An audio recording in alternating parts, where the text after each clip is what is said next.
Good evening, everyone, and welcome to Tuesday night LukeLive online. I'm Father James DiLuzio, and I'm here to present to you Luke chapter 21, verses 5 through 19.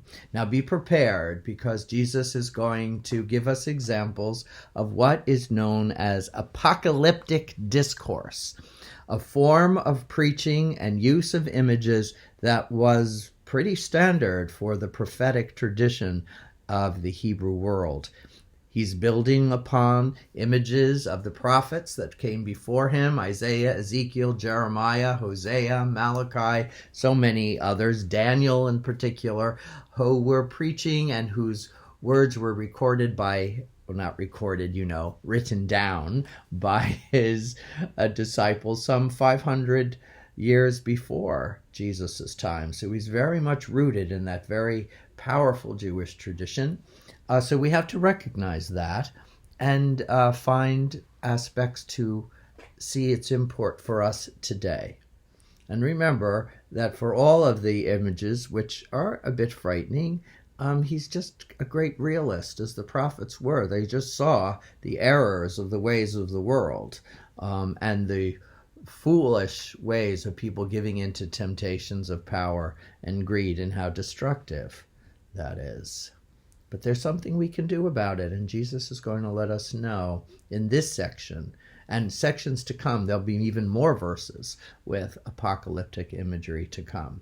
But now, as I said, our pericope, don't you like that word? Pericope. It almost sounds like it's joyful.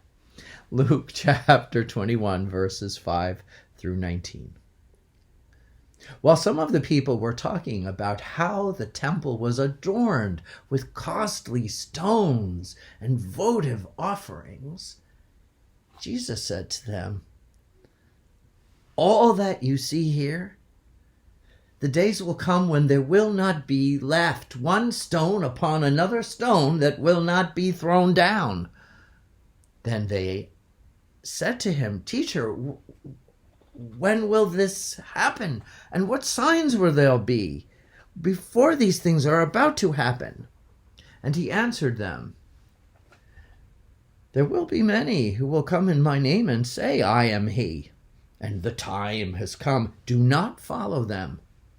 When you hear of wars and insurrections, do not be terrified.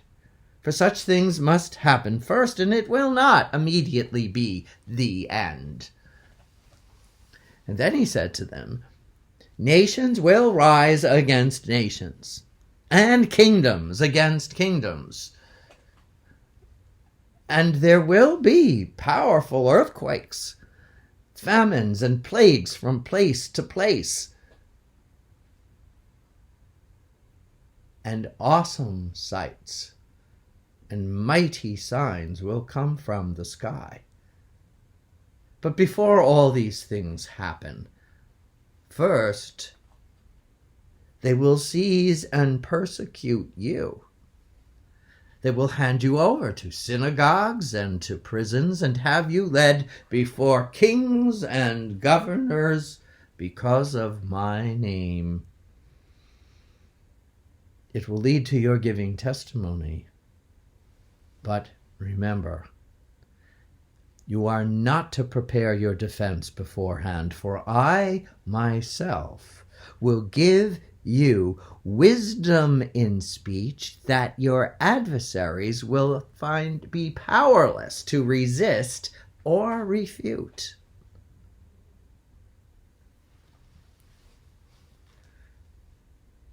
You will even be handed over by parents, brothers and sisters, relatives and friends, because of my name.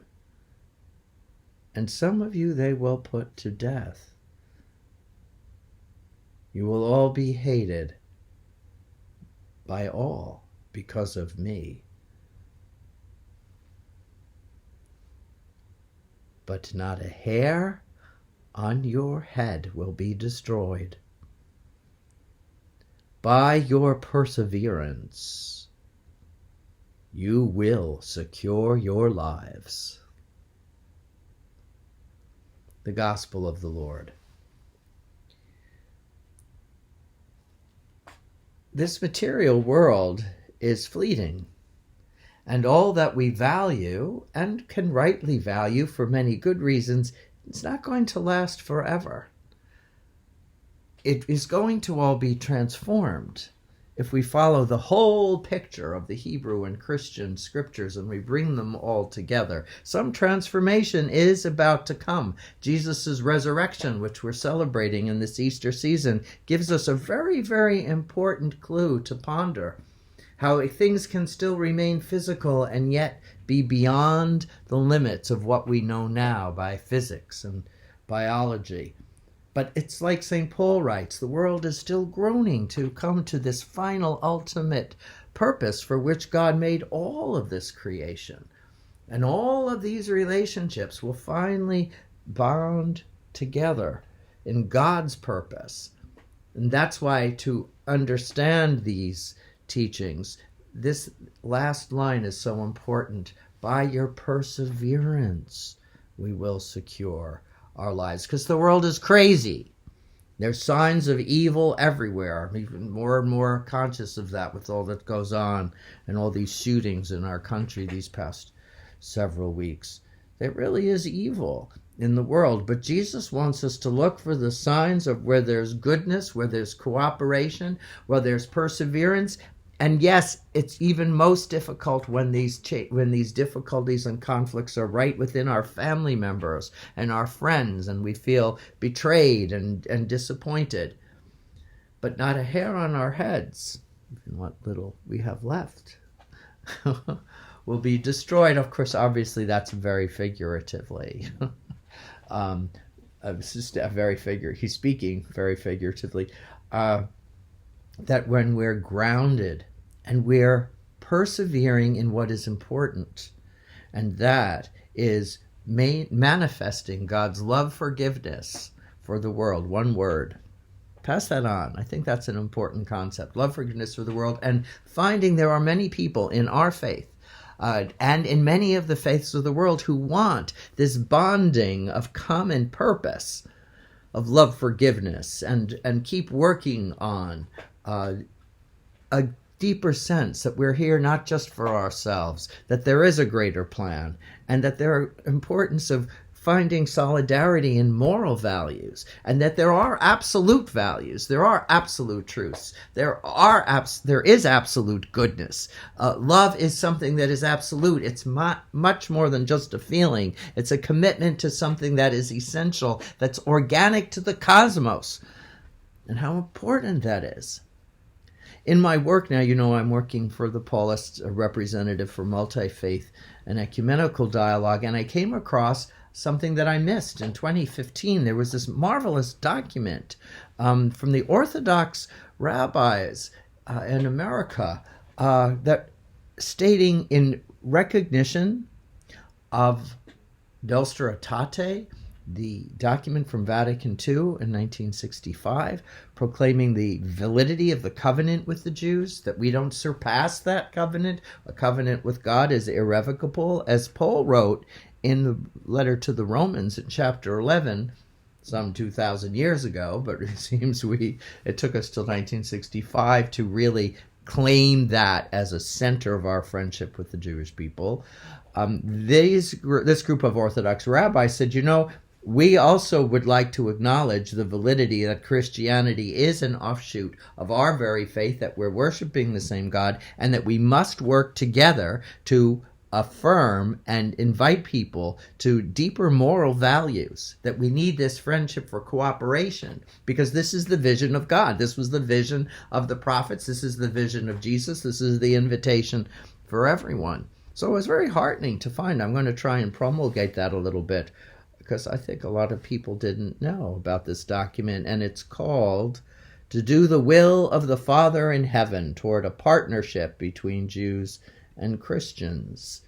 I'll put a link in the comments. Some of you read the comments that you can find it. And just today, I was hearing from a representative of a branch of Hinduism that I was not familiar with. I mean, most of us know of Hinduism, and we know about Krishna movement. This is something a little different. It's called the Vishina movement.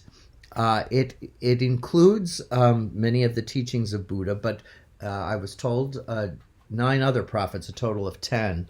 But they have been having an annual meeting with Catholics in particular, and Christians in general, on, again, the same thing that the rabbis wrote in 2015. We have to have a common purpose of affirming a loving, benevolent, love-forgiving God, and the essential nature of claiming moral values that are not just feelings and not just ideas, but that is important for the world. We're having a conference in Washington, D.C. this coming weekend, and I just found out about it, though, so I'm not able to go, but I might be able to see some stuff online. So do not be afraid. And as you heard in my interpretation, kingdoms against kingdoms, nations against nations. For heaven's sake, it's just the history of our crazy world. But we're not to get too perturbed. It's sad. But there's a lot of work that can be done, and there are signs of hope. So let's cling to that in this Easter season, which is a season of joy, and let the joy buoy us into action. Thank you so much for joining me. I will return on Friday, returning with a young at heart. That's another part of keeping us centered. God bless, God love you all, and may this Easter season and Passover season and other great seasons. Buddha just had a birthday celebration, 500, 1,500 years? No, more. The other day, April 8th. God bless us, everyone. Good night.